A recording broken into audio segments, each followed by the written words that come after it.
तो दतिया में उपचुनाव की घोषणा हो गई है। दतिया में फिर से चुनाव होंगे, लेकिन सबसे बड़ी जो नजर है वो नरोत्तम मिश्रा पर है कि नरोत्तम मिश्रा चुनाव लड़ेंगे कि नहीं लड़ेंगे, भारतीय जनता पार्टी उन्हें टिकट देगी कि नहीं देगी, या फिर कोई नया प्रत्याशी होगा जो चुनावी मैदान में होगा। उस पर पूरी डिटेल में बात करेंगे। नरोत्तम मिश्रा के चुनाव ना लड़ने की बात क्यों हो रही है, उसके पीछे की कहानी, उसके पीछे का रीजन भी हम समझेंगे। लेकिन सबसे पहले हम चुनाव का जो शेड्यूल है वो आपको बता देते हैं कि किस तरीके से दतिया में चुनाव होना है। चुनाव की जो प्रक्रिया है वो 6 जुलाई से शुरू हो जाएगी। नामांकन दाखिल होने की जो अंतिम तारीख है वो 13 जुलाई को। 13 जुलाई तक जिन्होंने नामांकन दाखिल कर दिया वो चुनावी मैदान में होंगे। फिर किसी का मन बन जाता है कि यार 16 जुलाई तक हमें नामांकन खींचना है। कई सारे लोग फॉर्म भरते हैं तो वो नामांकन खींचने के लिए ही भरते हैं, सेटलमेंट करने के लिए भरते। तो 16 जुलाई तक वो नामांकन अपना वापस ले सकते हैं। 30 जुलाई को मतदान होगा दतिया के अंदर, 30 जुलाई को वोटिंग होगी और 3 अगस्त को रिजल्ट आ जाएगा। ये पूरा शेड्यूल है। अब बात करते हैं दतिया के राजनीतिक समीकरण की। दतिया में राजेंद्र भारती कांग्रेस से चुने गए विधायक थे, लेकिन उनकी सदस्यता को खत्म कर दिया गया। सदस्यता खत्म इसलिए किया गया क्योंकि उन्होंने जानकारियां छुपाई थी जो उनके ऊपर आपराधिक मामले दर्ज थे। वो चुनाव आयोग से जानकारी उन्होंने छुपाई थी, इस कारण उनकी सदस्यता को रद्द कर दिया गया। अब नरोत्तम मिश्रा को हराकर राजेंद्र भारती जो है दतिया के विधायक बने थे। ऐसे में नरोत्तम मिश्रा के लिए एक अग्नि परीक्षा भी रहेगी। अग्नि परीक्षा किस बात की रहेगी? अग्नि परीक्षा इस बात की कि पार्टी उन्हें टिकट देती है कि नहीं देती है, और पार्टी यदि वो टिकट दे भी देती है तो फिर वो चुनाव जीतते हैं कि नहीं जीतते हैं।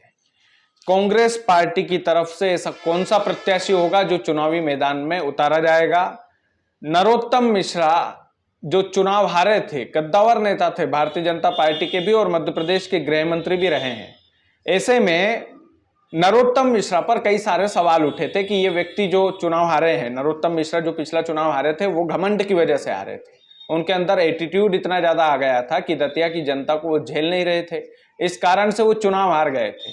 ऐसे कई सारे एनालिसिस जो है पॉलिटिकल पंडित पत्रकारों के द्वारा किए गए थे कि एक वजह तो घमंड थी, दूसरा वजह थी कि भारतीय जनता पार्टी के सीनियर नेताओं ने मिलजुल कर उनका करियर खत्म करने की कोशिश की। अब इसमें 2 बातें स्पष्ट तौर पर उजागर हो जाएगी इस उपचुनाव में कि यदि नरोत्तम मिश्रा को भारतीय जनता पार्टी टिकट देती है तो आप ये मान लीजिए कि उनके लिए भी, उनके राजनीतिक करियर के लिए भी और उनके अपने भविष्य के लिए भी एक चुनौती वाला मामला यह रहेगा। नरोत्तम मिश्रा जो है उन पर नजर इसलिए भी रहेगी कि कहीं कांग्रेस ऐसा प्रत्याशी ना उतार दे कि फिर से वो चुनाव हार जाए। कहीं नरोत्तम मिश्रा के इर्द गिर्द रहने वाले जो नेता लोग हैं, जो सीनियर नेता हैं, वो फिर से उनके साथ दगा ना कर दे जो आरोप पिछले चुनाव हारने के बाद उन पर लगा था। छोटा कार्यकाल रहेगा 2-2.5 साल का, दतिया में जो भी विधायक बनेगा उसका।